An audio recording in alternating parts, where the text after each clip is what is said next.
ஹல்லேலூயா ஹல்லேலூயா ஹல்லேலூயா ஹல்லேலூயா. இயேசுவே ஸ்தோத்திரிக்கிறோம் அப்பா, ஸ்தோத்திரிக்கிறோம் அப்பா. ஹல்லேலூயா. இயேசுவே ஸ்தோத்திரிக்கிறோம் ஸ்தோத்திரிக்கிறோம் ஸ்தோத்திரிக்கிறோம்.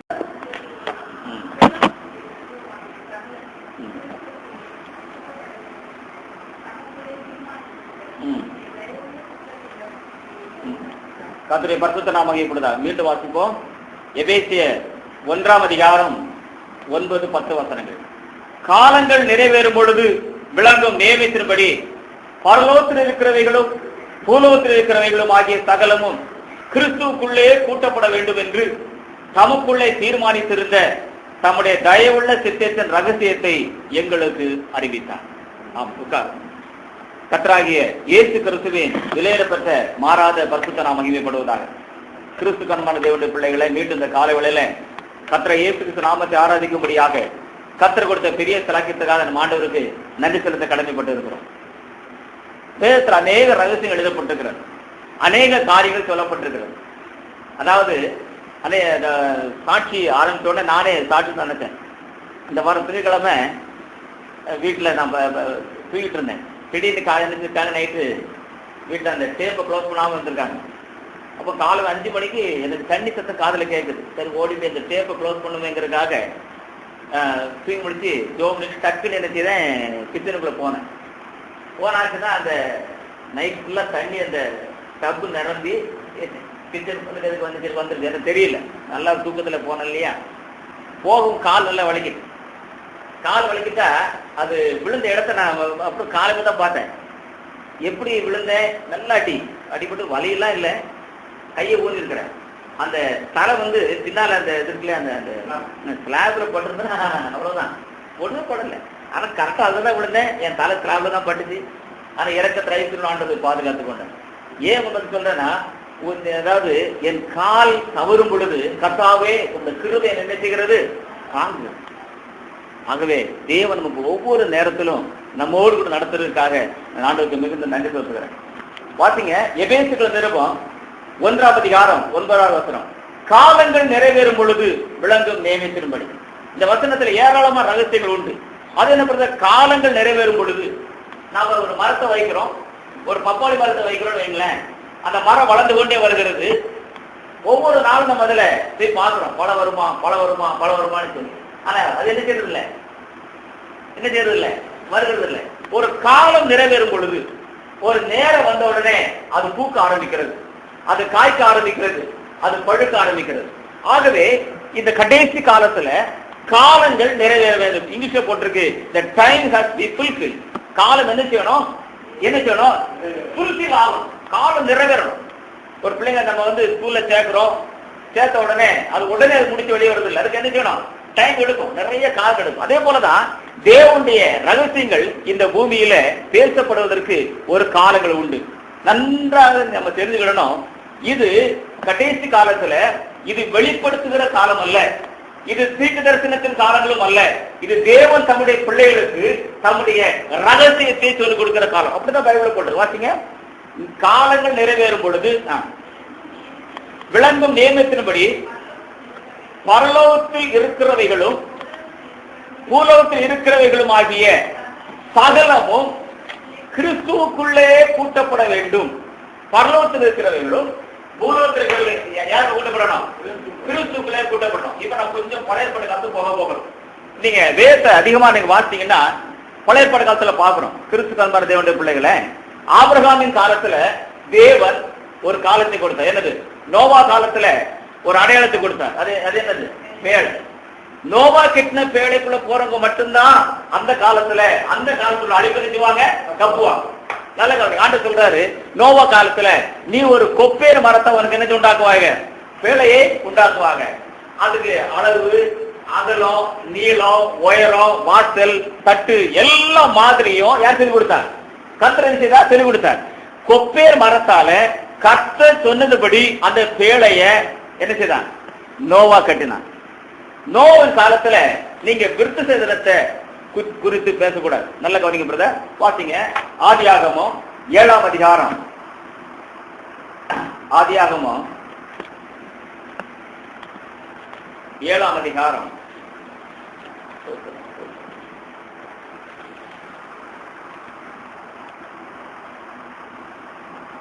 ஒன்றாசனம். கர்த்தர் நோவை நோக்கி, நீயும் உன் வீட்டார் அனைவரும் பேழைக்குள் பிரவேசியுங்கள், இந்த சந்ததியில் உன்னை எனக்கு முன்பாக என்னத்தை கண்டேன். 5ஆம் வசனம், ஆதியாகமம் 7:5. நோவா தனக்கு கர்த்தர் கட்டளையிட்டபடி எல்லாம் செய்தான். நோவா தனக்கு கர்த்தர் கட்டளையிட்டபடி எல்லாம் செய்தார். கர்த்தர் அவனுக்கு என்னெல்லாம் சொன்னாரோ அத்தனை யார் செய்தார்? நோவா செய்தார். காலங்கள் எத்தனை வருஷம் பிரசவம் பண்ணாதுங்க? எத்தனை வருஷம் பிரசவம் பண்ணா? 120 வருஷம் பிரசவம் பண்ணா. 120 years, 120 வருஷம் ஒரே ஒரு செய்தியை பிரசங்கித்தான். என்ன செய்தி தெரியுமா? இந்த பேழை மிதக்குங்க, இந்த பேழைக்குள்ள பிரவேசிக்கிறவங்க உயிரோட தப்புவாங்க. பயங்கரமான மழை வரப்போகிறது, தேசத்துக்கு அழி வரப்போகிறது, இதுக்கு உட்பிரவேசிக்கிறவங்க என்ன செய்வாங்க? உயிரோட தப்புவாங்க. இப்படி எத்தனை வருஷம் பிரசங்கித்தான்? 120 வருஷம் பிரசங்கித்தான். அந்த பேழை கட்டின இன்ஜினியருக்கு கூட அந்த பேழைக்குள்ள பிரவேசிக்க மறுத்துட்டாங்க. இரண்டாவது முக்கியமான காரியத்தை கவனிக்கணும்.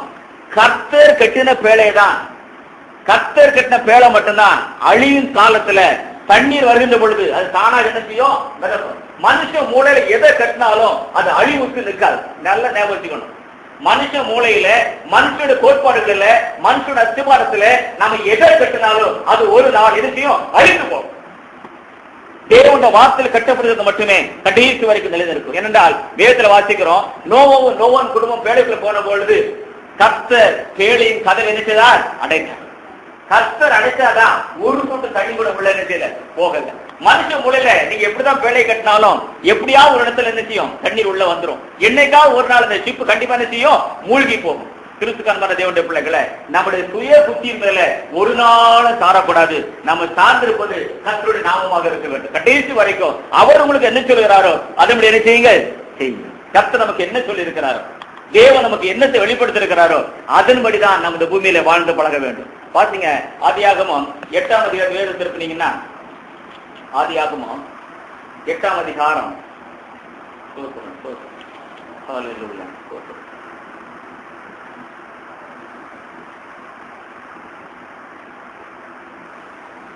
1 வாசிங்க.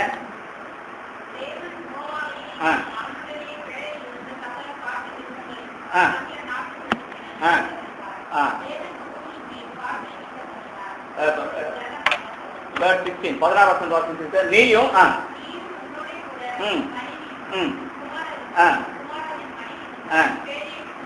நீயும் உன்னோட கூட உன் மனைவியும் உன் குமாரரும் உன் குமாரின் மனைவிகளும் பேழையை விட்டு புறப்படுங்க. ஆதி 7வது சொல்றாரு பேழைக்கு உள்ள போங்கிறார். ஆதி 8ஆம் அதிகாரத்துல பேழையை எழுதிங்க வெளியே வாங்க. இல்ல, அது கர்த்தர் தான் சொன்னாரு. நாங்க எதுக்குள்ளதான் இருப்போம்? பேழைக்குள்ளதான் இருப்போம். 7ஆம் அதிகாரம் சொல்றாரு நீ பேழைக்கு உள்ள போங்கிறார். 8ஆம் அதிகாரம் 16ஆம் வசனத்துல பேழையை விட்டு என்ன செய்வான்? வெளியே வா. இப்ப நீங்க உள்ள போய் சொல்லும் போது உள்ள போகணும், வெளியே வரணும் சொல்லுவது சொல்லணும், வெளியே வரணும். கர்த்தருடைய பரிசுத்த நாமம் மகிமைப்படுவதாக. இப்போ நோவாவையும் அவன் குடும்பத்தையும் அந்த உலகத்துல எல்லா ஜீவராசிகளையும் பாதுகாத்தது என்னன்னா அந்த பேழை தானே. அப்ப வருஷத்துக்கு ஒருக்கா அந்த பேழையை பேஞ்சடிச்சு அந்த பேழைக்கு முன்பாக ஒரு பெரிய பண்டிகை கொண்டாடி, ஓ இந்த பேழை தான் எனக்கு உயிரை கொடுத்தது, இந்த பேழை தான் எனக்கு ஜீவனுக்குள்ள இருந்தது, இந்த பேழை மூலமாக தான் நான் குடும்பமாக தப்பின்னு சொல்லி பண்டிகை கொண்டாடினாரா பையோ? இல்லவே இல்லை. அந்த காலத்துல அந்த நேரத்துக்கு அந்த பேழையை தேவன் ஒரு அழிவுக்காக பயன்படுத்தினார். ஹல்லேலூயா. ஆகவே காலங்கள் நிறைவேறப்பட வேண்டும். நோவா காலத்துல விருத்த சேதனம் சொல்லப்படவில்லை. என்ன செய்யல? நோவா காலத்துல எது கிடையாது? விருத்த சேதனம் கிடையாது.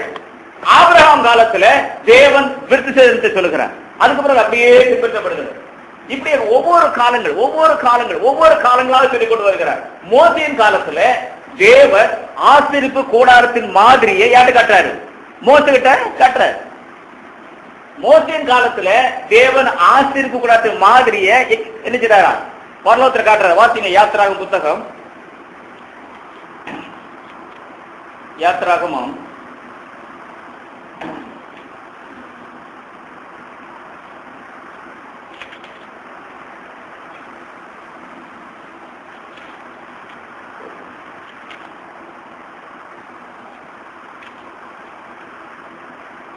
8 26ஆம் அதிகாரம்.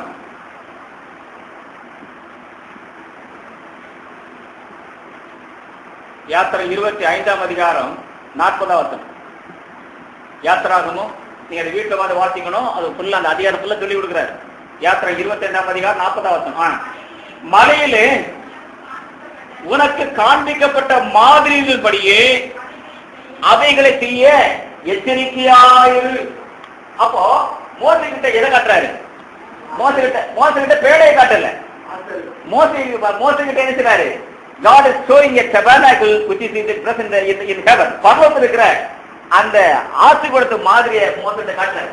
நீ எப்படி செய்யணும்? கிறிஸ்துவ தேவனுடைய பிள்ளைகளை, டுடே இந்த கடைசி காலத்துல அநேக தேவனுடைய வார்த்தையை பிரசங்கிக்கிறார்கள்.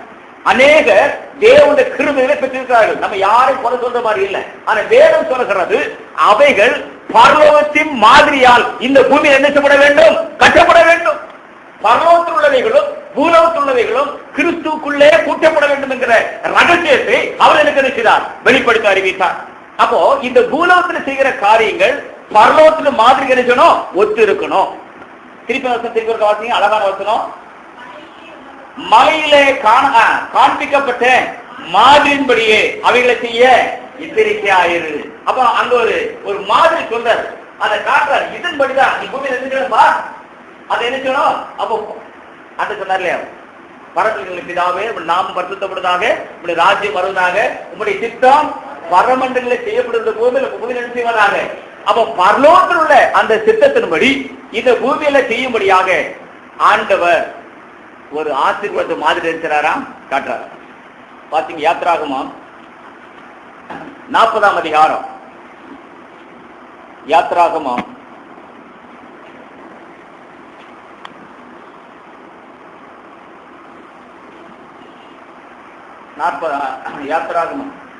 40ஆம் அதிகாரம்.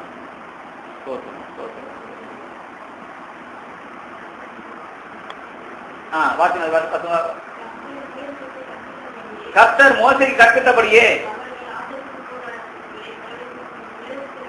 அவர்கள் ஆசரிப்பு கூடாரத்துக்குள் 32 கர்த்தர் மோசேக்கு கற்பித்தபடியே அவர்கள் ஆசரிப்பு கூடாரத்துக்குள்ளே பிரவேசிக்கிற பொழுதும் பலிபீட தண்டிலே சேர்ந்த பொழுதும் வாசிங்க.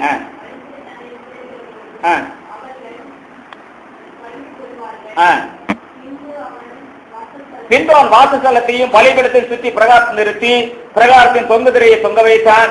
இவ்விதமாய் மோசே வேலையை முடித்தான். ஹல்லேலூயா. அப்ப பரலோகத்துல காண்பிக்கப்பட்ட அந்த வேலையை மோசே எங்க முடிச்சான்? பூலோகத்துல முடித்தான். பரலோகத்துல அந்த மாடல்லாம் எங்க கொடுக்கப்பட்டது? பூலோகத்துல கொடுக்கப்பட்டது. பரலோகத்துக்கு கொடுக்கப்பட்ட அந்த மாதிரியை அவன் எங்க செய்து முடிக்கிறான்? பூலோகத்துல செய்து முடிக்கிறான். வாசிங்க, அங்க என்ன நடக்கிறது? அப்பொழுது ஒரு மேகம் ஆசரிப்பு கூடாரத்தை மூடினது. கர்த்தருடைய மகிமை வாசஸ்தலத்தை என்ன செய்து நிரப்பிற்று. கர்த்தருடைய மகிமை வாசஸ்தலத்தை என்ன செய்தது? நிரப்பினது. எப்போ அந்த மகிமை கர்த்தருடைய வாசஸ்தலத்தை நிரப்பினது? பரலோகத்தில் அவனுக்கு காண்பிக்கப்பட்ட அதே மாதிரியே இந்த பூலோகத்துல அவன் செய்து முடித்த உடனே தேவன் அந்த கூடாரத்தை என்ன செய்கிறார்? சாட்சி விடுறார். கிறிஸ்துவ தேவனுடைய பிள்ளைகளை அவர் அந்த கூடாரத்தை சாட்சி விடுறார். ஏன்னா இது நான் பரலோகத்துல செய்யப்பட்ட அந்த மாதிரி. அதுக்கு வாசிங்க.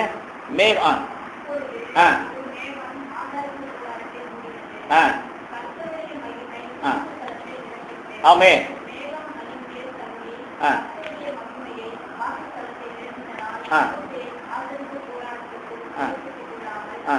மோசே ஆசீர்வாதத்தில் பிரவேசிக்கூடாமல் இருந்தது.